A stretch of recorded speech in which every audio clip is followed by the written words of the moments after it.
Salam, bugün mən sizə coğrafiya test toplusu 2025-ci il 1-ci hissə səhifə 161-dən başlayaraq bir neçə məsələlərin izahını verəcəyəm. Demək, digər məsələlərin izahını YouTube-a yükləmişəm. Kanala abunə olub həmən məsələlərin izahına baxa bilərsiniz.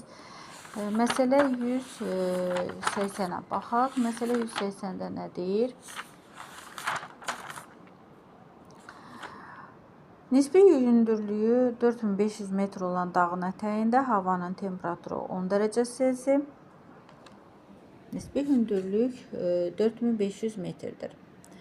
Və dağın ətəyində havanın temperaturu 10 dərəcə Selsi, atmosfer təzyiqi 759 mm civə sütundur. Zirvədə atmosfer təzyiqini və havanın temperaturunu müəyyən edin. Nisbi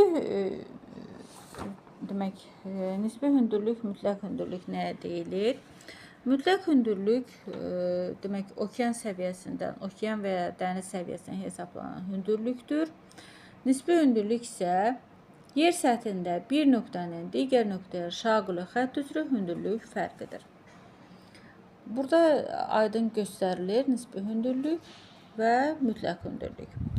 Əgər nisbi hündürlük deyirsə, deməli nisbi hündürlük 4500 metrdir. 4500 metri biz 1000 metrdə əgər temperatur 6 dərəcə Selsi aşağı düşürsə, yəni dağın əməyindən zirvəsinə doğru hər 1000 metrdə 6 dərəcə Selsi aşağı düşürsə, 4500 metrdə x. Buradan tapırıq 27 dərəcə Selsi. Bu olur bizim temperatur fərqimiz. Yəni, nisbi hündürlükdən biz, hündürlük fərqindən temperatur fərqini tapmış oluruq. Temperatur fərqi 27 dərəcə Selsidir və dağın ətəyində temperatur 10 dərəcə Selsidirsə, temperatur fərqi də 27 dərəcə Selsidirsə, deməli, dağın zirvəsində temperatur mənfi 17 dərəcə Selsi olar. Çünki aralarında temperatur fərqi 27 dərəcə Selsidir. Mənfi 17 dərəcə Selsi. Sonra bizə qeyd edir ki, atmosfer təzyiqini, zirvədəki atmosfer təzyiqini tapın.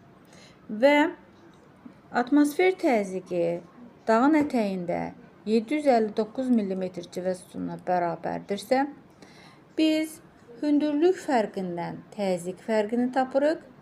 Təzyiq fərqini tapmaq üçün biz nə edirik? Əgər hər 1000 metrdə təzyiq